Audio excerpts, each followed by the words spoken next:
విషయంలో భయపడ్డ జగన్ హైకోర్టును ఆశ్రయించారు. అయితే దీనిపై ఏపీ పోలీస్ శాఖ జగన్కు ఝలకిచ్చింది.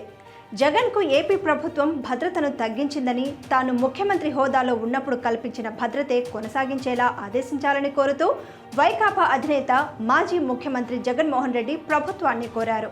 ఈ మేరకు ఆయన హైకోర్టులో ఓ పిటిషన్ దాఖలు చేశారు. దీనిపై ఏపీ పోలీస్ శాఖ స్పందించింది. ప్రస్తుతం ఆయనకు Z+ సెక్యూరిటీ కొనసాగుతోందని, భద్రత తగ్గించారనే వాదనలో నిజం లేదని రాష్ట్ర పోలీసు శాఖ ప్రభుత్వ వర్గాలు చెబుతున్నాయి. మాజీ సీఎం హోదాలో జగన్కు నిబంధనల మేరకే భద్రతా సిబ్బందిని కేటాయించామని పోలీసు శాఖ స్పష్టం చేసింది. చంద్రబాబు మాజీ సీఎంగా ఉన్నప్పుడు ఆయనకు అందించిన భద్రతనే ప్రస్తుతం జగన్కు కూడా కొనసాగుతున్నట్టు కూడా ఏపీ పోలీసు శాఖ వర్గాలు పేర్కొన్నాయి.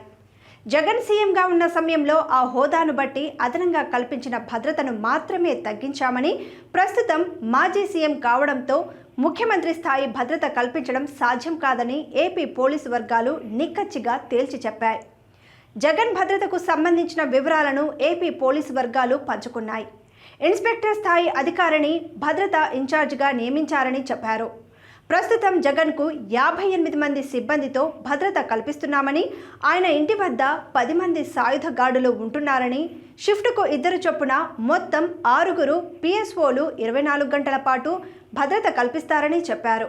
నిరంతరం అందుబాటులో ఉండేలా 6 డ్రైవర్లను జగన్కు కేటాయించామని ఆయా వర్గాలు వివరించాయి.